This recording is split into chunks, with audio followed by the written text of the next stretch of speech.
कृपया ध्यान पूर्वक श्रीमद् भागवतम के चतुर्थ स्कंद के 23वें अध्याय महाराज पृथु का भगवत धाम वापस जाना के इन पृष्ठों को समय निकालकर सुने।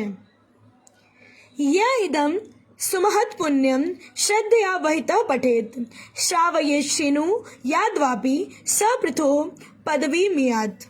जो व्यक्ति श्रद्धा तथा ध्यान पूर्वक राजा पृथु के महान गुणों का वर्णन करता है, स्वयं पढ़ता या सुनता है अथवा अन्यों को सुनाता है, वह अवश्य ही महाराज पृथु के लोक को प्राप्त होता है।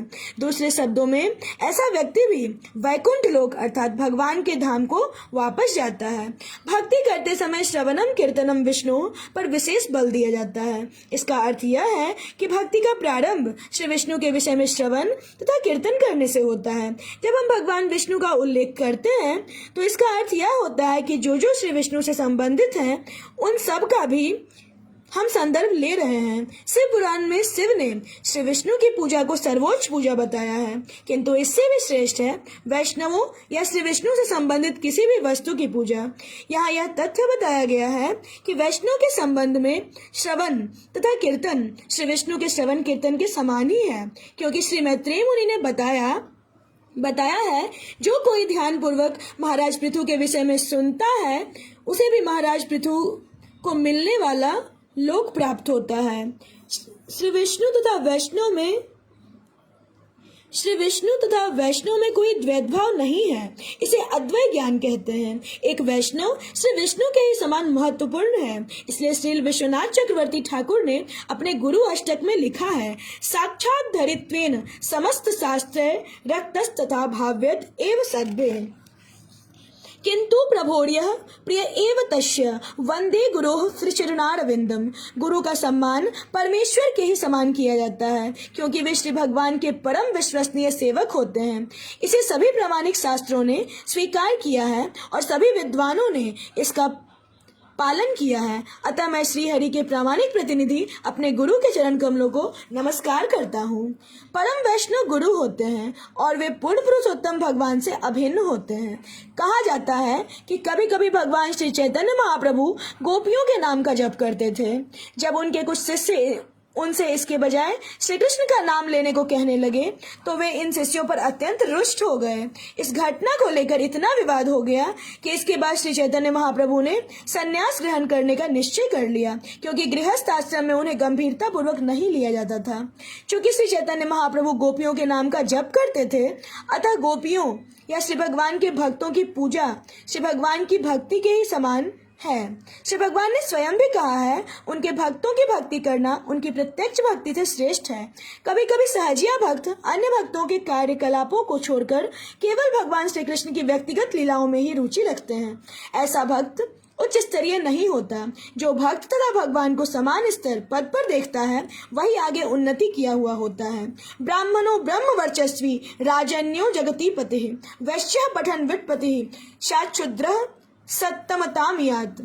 यदि कोई महाराज पृथु के गुणों को सुनता है और यदि वह ब्राह्मण है तो वह ब्रह्म शक्ति में निपुण हो जाता है, यदि वह क्षत्रिय है तो संसार का राजा बन जाता है, और यदि वह वैश्य है तो अन्य वैश्यों तथा अनेक पशुओं का स्वामी हो जाता है, और यदि वह शूद्र हुआ तो उच्च कोटि का भक्त बन जाता है। श्रीमद् भागवतम में संस्तुति की गई है कि मनुष्य को भक्त बनना चाहिए। उसकी स्थिति चाहे कुछ भी हो, चाहे मनुष्य इच्छा रहित अकाम हो या इच्छा वाला सकाम हो अथवा मोक्ष पाने की इच्छा वाला मोक्ष काम हो, उसे भगवान की पूजा और उनकी भक्ति में सेवा करनी चाहिए। ऐसा करने से जीवन के किसी भी क्षेत्र में उसे विजय प्राप्त होती है। भक्ति योग विशेष रूप से श्रवण तथा कीर्तन इतना शक्तिशाली है कि इससे मनुष्य पूर्णता के स्तर पर आ सकता है। इस श्लोक में ब्राह्मणों, क्षत्रियों, वैश्यों तथा शूद्रों का उल्लेख है, किंतु यह समझना चाहिए कि यहाँ इन चारों का उल्लेख उन कुलों में ही उत्पन्न लोगों से है। चाहे कोई ब्राह्मण हो या क्षत्रिय, वैश्य अथवा शूद्र, मात्र श्रवण तथा कीर्तन से उसे पूर्णता प्राप्त हो सकती है। ब्राह्मण कुल में जन्म लेना अंतिम रूप से ध्येय नहीं है, उसमें ब्राह्मण की शक्ति भी होनी चाहिए जिसे ब्रह्म तेजस कहते हैं। इसी प्रकार राज परिवार में जन्म लेना पर्याप्त नहीं है, उसमें संसार पर शासन करने की शक्ति होनी चाहिए। इसी प्रकार वैश्य के रूप में जन्म लेना पर्याप्त नहीं है, उसके पास हजारों पशु विशेष रूप से गायें होने चाहिए और उसे अन्य वैश्यों के ऊपर शासन करने योग्य होना चाहिए, जैसा कि वृंदावन में नंद महाराज ने किया। नंद महाराज वैश्य थे जिनके पास 9 लाख गायें थी और वे अनेक गोपों तथा ग्वाल बाला के ऊपर शासन करते थे। शूद्रकुल में उत्पन्न व्यक्ति भक्ति करने तथा भगवान एवं भक्तों की लीलाओं के श्रवण मात्र से ही ब्राह्मणों से भी बड़ा बन सकता है। त्रिकृत्व इदमा कर्ण्य नरो नार्यथ वाद्रिता अप्रजः सुप्रजतमो निर्धनो धनवत्तमः।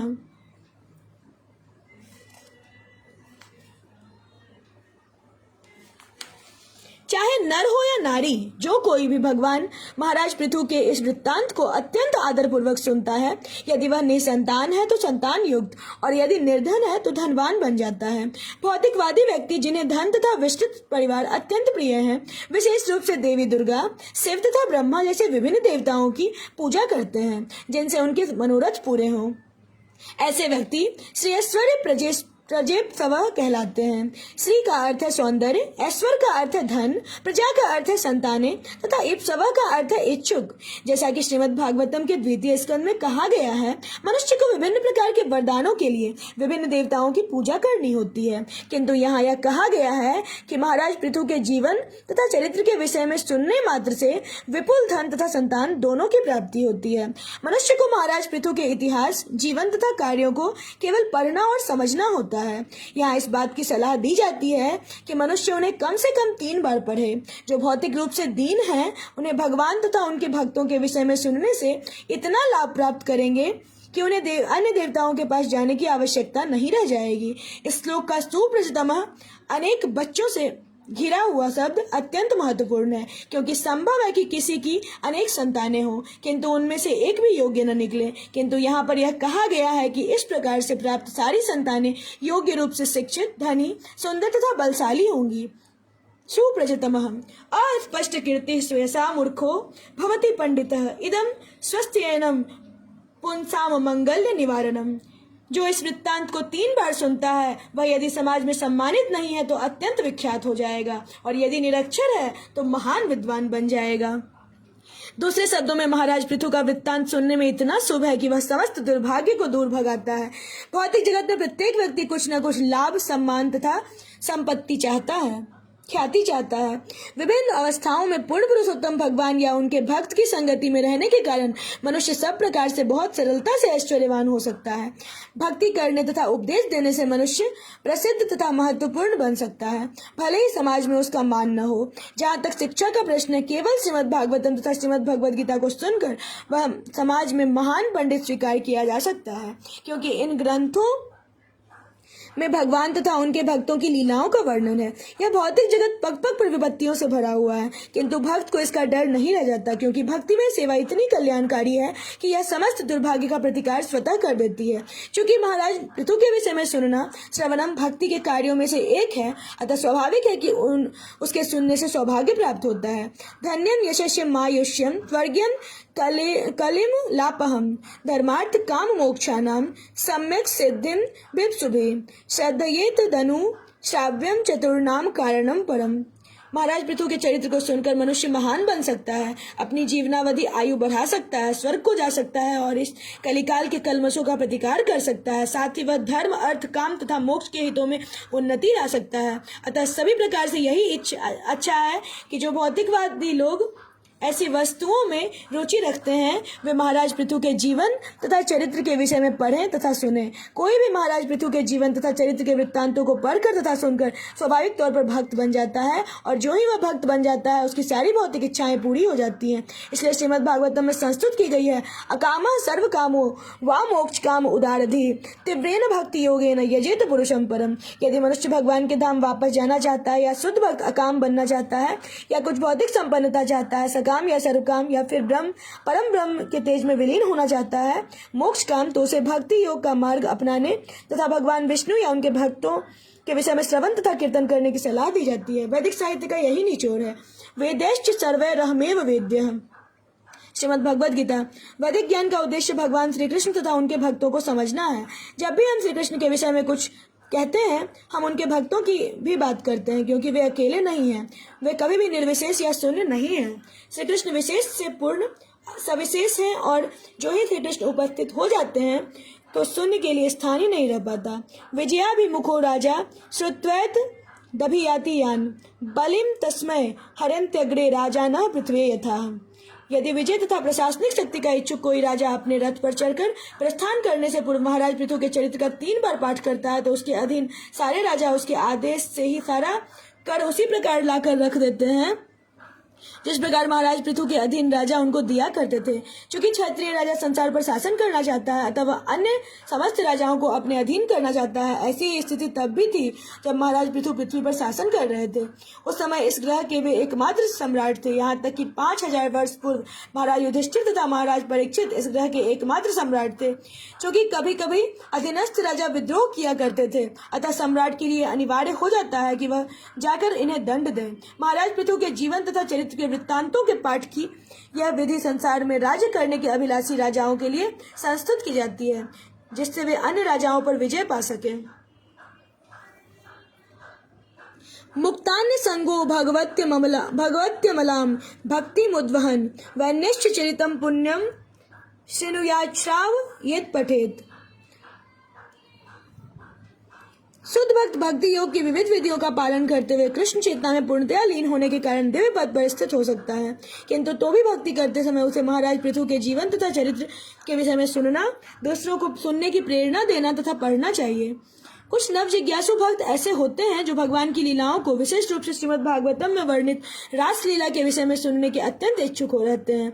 ऐसे भक्त को समझ लेना चाहिए कि महाराज पृथु की लीलाएं भी पुण्य पुरुषोत्तम भगवान की लीलाओं से अभिन्न है। महाराज पृथु ने आदर्श राजा के रूप में अपनी प्रतिभा का प्रदर्शन किया कि प्रजा पर किस प्रकार शासन करना चाहिए, किस प्रकार उसे शिक्षित करना चाहिए, किस प्रकार प्रजा का राज्य का आर्थिक विकास करना चाहिए, किस प्रकार शत्रुओं से लड़ना चाहिए, किस प्रकार यज्ञ करने चाहिए आदि आदि। इस प्रकार सहजिया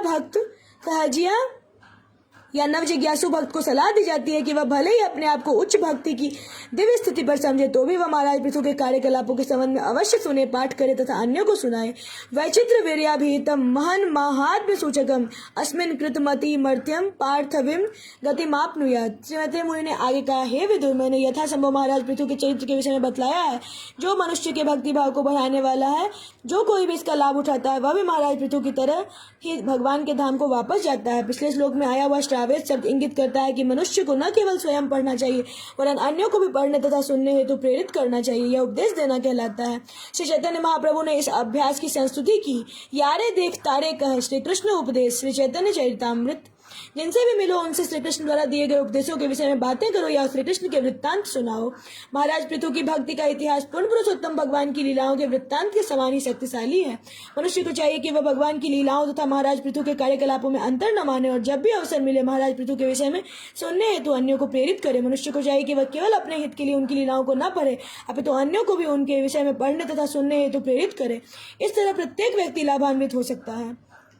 अनुदिन मितमादरेण शृण्वन् पृथुचरितं प्रथयन् विमुक्त संग भगवती भव सिंधु पोतपादे सच निपुणाम लभते रतिम मनुष्य। अनुदिनम प्रतिदिन इदम यह आदरेन आदरपूर्वक शृण्वन् सुनते हुए पृथु चरितम महाराज पृथु के वृत्तांत को, जो भी महाराज पृथु के कार्यकलापों के वृत्तांत को नियमित रूप से अत्यंत श्रद्धापूर्वक पढ़ता है, कीर्तन करता है तथा वर्णन करता है, उसका श्री भगवान के चरण कमलों के प्रति अविचल विश्वास तथा अनुराग निश्चय ही नित प्रति बढ़ता जाता है। श्री भगवान के चरण कमल वह नौका है जिसके द्वारा मनुष्य अज्ञान के सागर को पार करता है। इस श्लोक में भव सिंधु पोत पादे शब्द महत्वपूर्ण है। श्री भगवान के चरण कमल महत पदम कहलाते हैं, जिसका अर्थ यह है कि सारा भौतिक अस्तित्व भगवान के चरण कमलों पर निर्भर करता है। जैसा कि श्रीमद् भगवद गीता में कहा गया है, अहम सर्वस्व प्रभव, मुझसे ही सब कुछ उद्भूत है। यह दृश्य जगत जिसकी तुलना अज्ञान के सागर से की गई है वह भी भगवान के चरण कमलों पर आश्रित है। फलतः शुद्ध भक्त के लिए यह अज्ञान रूपी महासागर भी नगण्य बन जाता है।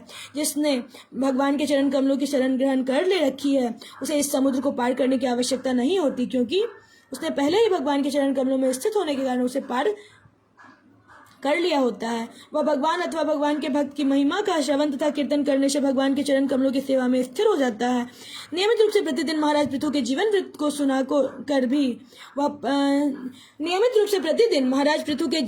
को सुनाकर भी यह पद आसानी से प्राप्त किया जा सकता है। इस प्रसंग में विमुक्त संग शब्द भी महत्वपूर्ण है, क्योंकि हम भौतिक प्रकृति के 3 गुणों का संग करते हैं, अतः इस भौतिक संसार में हमारी स्थिति अत्यंत संकटपूर्ण है। किंतु जब हम श्रवण कीर्तनम द्वारा भगवान की भक्ति में लग जाते हैं तो हम तुरंत विमुक्त संग अर्थात विमुक्त हो जाते हैं। इस प्रकार श्रीमद् भागवतम के 4th स्कंद के अंतर्गत महाराज पृथु का भगवत धाम वापस जाना नामक 23वें अध्याय के भक्ति वेदांत तात्पर्य पूर्ण हुए।